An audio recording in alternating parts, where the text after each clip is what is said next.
인생 100년 시대 평균 수명도 올라가고 있습니다. 하지만 노후 자금 고갈 문제, 건강이나 치매 같은 늙음에 대한 두려움 등 불안을 안고 있는 분들이 많을 것입니다. 그런 먹구름 낀 인생 100년 시대를 어떻게 보내면 좋을까요? 80세의 벽을 깨고 행복한 노후를 보낼 수 있을지, 어떨지는 70대를 어떻게 지내는지에 달려 있습니다. 개인차가 큰 70대. 드디어 70대입니다. 지금까지의 많은 책에서 말씀드렸지만 80세의 벽을 깨고 행복한 노후를 보낼 수 있을지는 이 70대를 어떻게 지내는지에 달려 있습니다. 제가 지금까지 접해온 많은 노인에게 공통적인 점이 60대까지는 신경 쓰이지 않던 일들이 70세가 지나면 점점 많아진다는 것입니다. 체력은 말할 것도 없고 기력도 그렇지만 그런 것이 겉으로 드러나면서 같은 70대라도 개인차가 두드러지게 나타납니다. 과연 나는 어떻게 변해가는 것일까요? 지금까지의 인생을 되돌아보면 60세부터 10년은 순식간의 일이라고 생각합니다. 실제 나이보다 젊은 70대가 될지 아니면 늙어빠진 70대가 될지 앞으로 그릴 70세 지도도 그동안 접해왔던 많은 선배의 모습이 참고됩니다. 3년 이상에 걸친 코로나 사태의 영향은 우리 생활에 크게 그림자를 드리웠지만 특히 많은 노인을 집에 가두어 버렸습니다. 그렇지 않아도 70세가 넘으면 운동 기능이 저하되어 아무데도 나가지 않고 집에서 지내는 것이 편하고 누구에게도 폐가 되지 않겠다는 생각에 집안에 틀어박히게 되는데 운동 기능이 저하되고 있어서 그런 생활이 계속되면 몸을 움직이는 것 자체를 귀찮게 느끼게 되어 그야말로 걸을 수 없게 되어버리거나 자유롭게 움직일 수 없게 되거나 하는 위험이 커집니다. 게다가 누구와도 이야기하지 않고 변화 없는 하루하루를 보내다 보면 마음의 활력도 사라지고 몸과 마음이 쇠약해진 패기 없는 노인이 되어버려서 자신도 모르게 우울증이나 치매에 걸릴 위험성마저 있는 것입니다. 70세가 되면 누구나 체력이나 집중력이 예전에 비해 떨어지고 의욕이 저하하는 것은 피할 수 없습니다. 하지만 저는 평소에도 늙음을 자각한다고 해도 몸이 움직이는 동안에는 하고 싶은 일을 계속해서 하고 내가 살고 싶은 대로 살아야 한다고 저 자신에게 늘 다짐하고 있습니다. 그 이유는 저는 어릴 때부터 ADHD 주의력 결핍, 과잉행동 장애의 경향이 있어 한 가지 일에 집중하지 못하고 여러 가지에 흥미가 생겨 미지의 것이라고 해도 궁금한 것은 모두 도전해 왔습니다.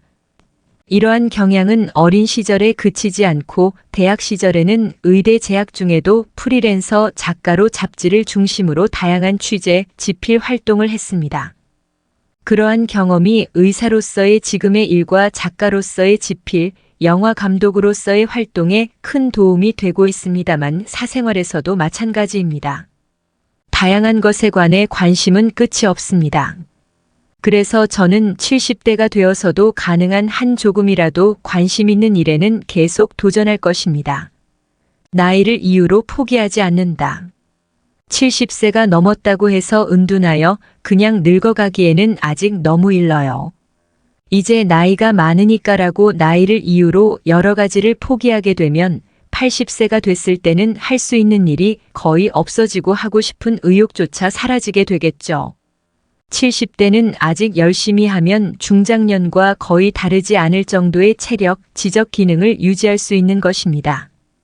예를 들어 노화 방지 치료는 80대가 되면 보톡스나 히알루론산 주입으로는 좀처럼 외모의 쇠퇴를 메우지 못하지만 70대라면 상당히 젊은 자신으로 돌아갈 수 있습니다. 일본에서는 왠지 미용 의료나 노화 방지 치료에 부정적인 이미지를 가진 사람이 많습니다만 치료를 받는 것으로 젊음을 유지할 수 있고 마음마저 긍정적으로 될 수 있다면 주저하지 말고 시도해 봐야 합니다. 배우나 가수 같은 특별한 사람들만 언제까지나 젊음을 유지할 수 있는 것이 아니라 우리도 조금만 의욕을 가지고 노력하면 70세가 넘어도 멋진 남성, 세련된 여성으로 있을 수 있어서 나이와 관계없이 도전해 나가는 것은 몇 살이 되든 중요한 일이라 할 수 있습니다.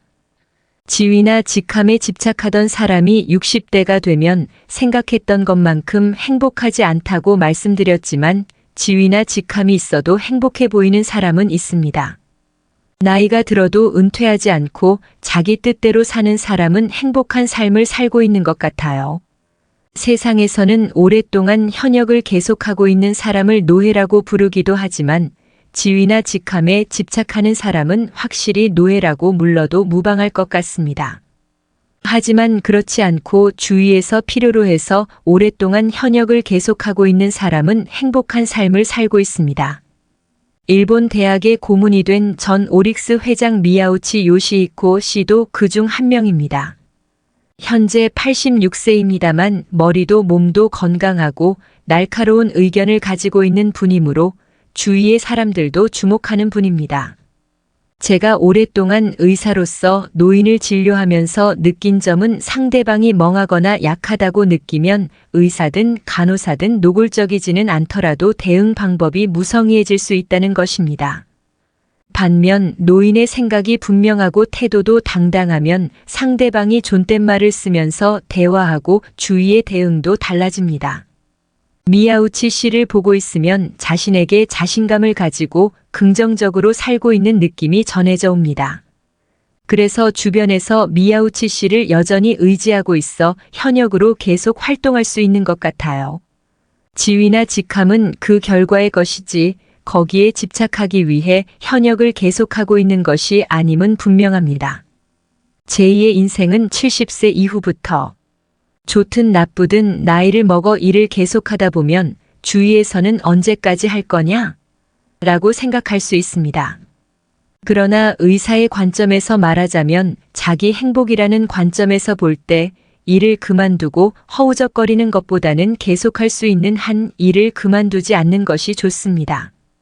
고령이 되어도 계속 일한다는 것은 심신의 건강을 유지하고 노화를 늦춘다는 의미에서 매우 효과적인 것입니다. 얼마 전까지만 해도 정년퇴직이라고 하면 60세였지만 2021년 4월부터 고령자 고용안정법 개정법이 시행되면서 사업주에 대해 정년을 70세로 연장하는 등의 고용보장 조치가 의무화됐습니다. 이른바 70세 취업법이 시행되고 70세까지의 정년 연장, 70세까지의 계속 고용제도가 도입되면서 많은 사람이 70세까지 일할 수 있는 세상이 되었습니다. 통계에 의하면 65세 이상 고령자의 취업률은 25.1%로 고령자 4명 중 1명은 어떤 일을 하는 것으로 나타났습니다. 더욱이 이 내용을 연령대별로 보면 6,569세 취업률은 10년 연속 성장해 2021년에는 처음으로 50%를 넘어 50.3%가 되어 절반 이상의 사람들이 일하고 있는 것으로 보입니다. 70세 이상도 5년 연속 상승해 18.1%로 5명 중 1명에 가까운 취업률을 보이고 있습니다. 요인으로는 인구가 많은 단카이 세대 베이비붐 세대가 2012년 이후 65세를 넘기 시작했다는 것도 있지만 인생 100년 시대라고 불리는 것처럼 평균 수명, 건강 수명 모두 늘어나는 한편 저출산 등으로 젊은 세대의 일꾼이 감소하고 있는 등 다양한 이유를 들 수 있습니다. 이런 숫자에서 알 수 있듯이 이제 인생의 기로는 70세부터이고 두 번째 인생은 70세부터 시작된다고 해도 과언이 아닐 것입니다. 70세는 아직 심신이 건강하고 체력도 기력도 있어 현역 시절과 같은 생활을 할 수 있는 마지막 활동기이기도 합니다. 그렇다고는 해도 그동안 가족을 위해 열심히 일해왔으니 정년 후에는 느긋하게 지내고 싶다 70세가 넘어서까지 일하고 싶지 않는다고 말하는 사람이 있어도 이상하지 않습니다. 멍하게 되지 않기 위해서라도 일은 계속한다. 하지만 잠깐만요. 지금까지 오래 일해온 사람에게 정년을 맞이하여 회사에서 퇴직하면서 생기는 상실감은 상상 이상으로 큽니다. 실제로 그런 사람을 저는 많이 봐왔습니다.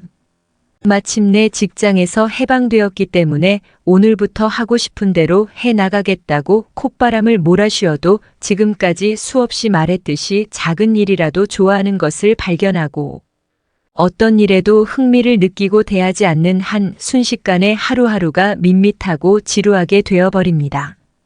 퇴직 후 갑자기 아무것도 하지 않고 집에 틀어박히기 쉬우면 여러 가지 뇌 기능의 노화가 진행되면서 한꺼번에 늙어버리게 되고, 그런 생활이 몇 달 동안 계속되면 모든 일에 의욕이 없어지고 움직이는 것조차 귀찮아지기 때문에 인지기능과 운동기능이 단번에 떨어지게 됩니다. 그렇게 되지 않기 위해서도 70세부터의 두 번째 인생도 일에만 국한되지 않지만 계속해서 할 수 있는 무언가를 찾아두는 것이 중요합니다.